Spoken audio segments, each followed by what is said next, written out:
I could just not stop thinking about the horrors and possibilities of Oppenheimer, and I'm sure you feel the same way as well. So this is my impression on the movie and the key themes that I believe were the most significant. The notion of heroism is the whole reason behind Oppenheimer's fame and demise. It was the whole reason why he accepted the role to lead and manage the Manhattan Project, as he said that it was my people in those camps, not yours. Since Oppenheimer was of Jewish descent, he believed that he was personally responsible for ending the treachery of the German Nazi Party. Specifically, he wanted to make sure that the US had nuclear weapons before Germany did, as he realized how catastrophic it would have been if they weren't the ones to harness that power first. He was able to clearly distinguish who was good and who was bad, and this heightened his motivation for ensuring the survival of his people as well as for the United States. When the first atomic bomb was dropped in Hiroshima, followed by Nagasaki, it allowed Oppenheimer to get a clear understanding of his consequences. So much that he foresaw visions of Armageddon, and this was not just symbolic for his unbearable guilt and a physical manifestation of nuclear terror, but it was also representative of the internal conflict within himself. A conflict with a weight so heavy that he felt as if he would explode underneath the immense pressure. He was crumbling inside, he was screaming in pain and agony, and being labeled the father of the atomic bomb did not help his cause either, as he quoted that there was blood on his hands, thus verbally confirming that this inescapable guilt was comparable to death. Chain reactions were my favorite motif to describe death in Oppenheimer because of how many representations it had. It could have been as simple as the rain in the puddle representing nuclear catastrophes, or as steep as the effects of nuclear power now and forever. However, the most significant chain reaction referenced in my opinion was the unlikely event that triggering the atomic bomb would cause atmospheric burning, which was the unstoppable chain reaction that would destroy the entire world. We destroy the world. Chances are near zero. Near zero. What do you want from theory alone? Zero would be nice. I will confirm, however, that the near 0% chance of this occurring was almost impossible.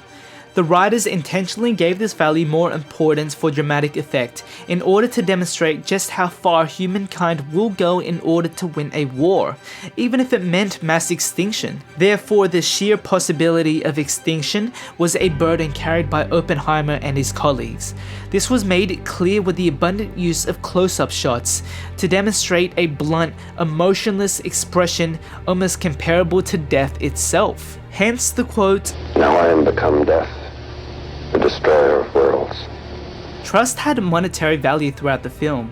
It represented wealth, whereby the more you had of it, the more privileges you could enjoy. For example, trust was used like a currency in order to grant his brother access to the Manhattan Project. Oppenheimer even leveraged his trust to deny the possibility that there was a spy within the project, to which of course he was incorrect. Of espionage, unsubstantiated. Los Alamos. There's no proof there was a spy at Los Alamos. This theme was also evident in his romances, whereby the trust he shared with his wife was broken due to the affair he had with his ex-lover. Not only does this jeopardize his reputability, but it was also the first instance where Oppenheimer was responsible for one's death, thus foreshadowing the consequences he'd have to encounter from creating the atomic bomb. And further excelling this idea was when they had revoked and denied Oppenheimer's appeal for security clearance. It was symbolic for his status, his voice, his wealth. His wife even mentioned that he was on the verge of losing his job and his house, therefore quite literally linking reputation to financial stability. Therefore, with poor reputability, he was unable to influence any legislation regarding the control and misuse of nuclear weapons. And that leads us to our last theme, which is redemption. Oppenheimer did not want to leave a legacy that would destroy humankind, no.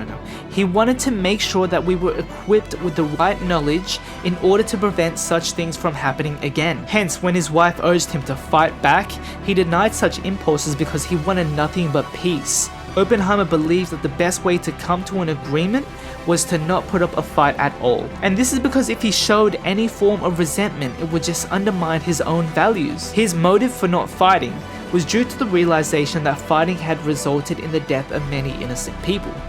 He wanted to demonstrate that conflict and anger does not result in resolution, that even if fighting resulted in victory, it meant the demise of one another. In conclusion, Oppenheimer had previously dedicated his life to fighting, and wanted to make a change and dedicate it to conserving life instead. Anyways, that's my take on the movie. If you think I missed anything, which I most definitely did, let me know in the comments. I'll see y'all later. Bye bye.